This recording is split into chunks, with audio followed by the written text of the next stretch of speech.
მეორე დღეს შეუტია მაგრამ ვერ აიღო.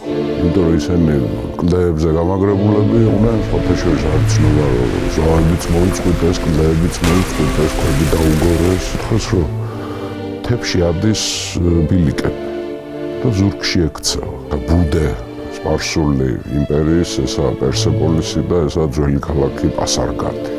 აი ეს არის ირანული ნაციონალიზმის სიმბოლო. აი რა ხე როგორც ეყვავენ ირანელები. ეს ხდება აკრძალვის მიუხედავად. აკრძალვის მიუხედავად. აქ იყო ჩავედა ალექსანდრე, გამოეგებნენ ალექსანდრეს. ტირილით, თან სიხარულით, რათი მეფე მოვიდა. ძალიან მძიმე შთაბეჭდილება დატოვა ამან ალექსანდრეს. სალამინის ბრძოლის დროს რო ქსერქსე ოქროს ტახტზე იყო შემომჯდარი, ის ტახტი ნახეს. ალექსანდრე დაждდა ამ ტახტს. ერთი მეომარი დაინახა ვირზე აქვს აკიდებული ეს ნაძარცვი ამაზე. ვირი ვერ ერევა, სამი ამდენ კონდა აკიდებული. წაქცეულ ქსერქსეს ძეგლთან მივიდა და დასძახა. როგორ მოვიქცე? დაქტოვო ასე. თუ მაინც პატივი ვცე შენ დიდებას და ფეხზე წამოგავე. და მოუწოდა ამ ქალებს, ჰეტერებს, იცეც დავწვა. ამ დიდებული, განათლებული, ახალი ეთიკის ავტორის არც თუ საამაყო ფურცელი მის ისტორიაში.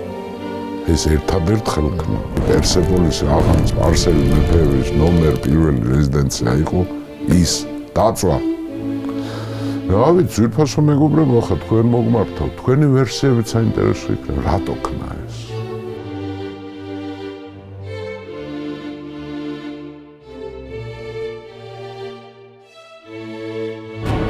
იმისათვის, რომ უწყვეტად განვაგრძოთ მოგზაურობა წარსულში, თქვენი მხარდაჭერა გვჭირდება. თუ ჩვენი შინაარსი თქვენთვის მნიშვნელოვანია, დაგვიჭირეთ მხარი.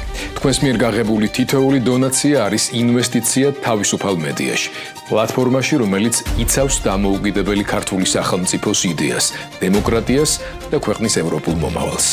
თანხის ჩარიცხვა შეძლებთ ეკრანზე და ამ ვიდეოს აღწერაში მითითებულ ანგარიშებზე, ასევე QR კოდის მეშვეობით. თქვენი რეგულარული, თუნდაც მცირედი დონაცია ჩვენ დაგვეხმარება გავაგრძელოთ მუშაობა და დავრჩეთ დამოუკიდებლები.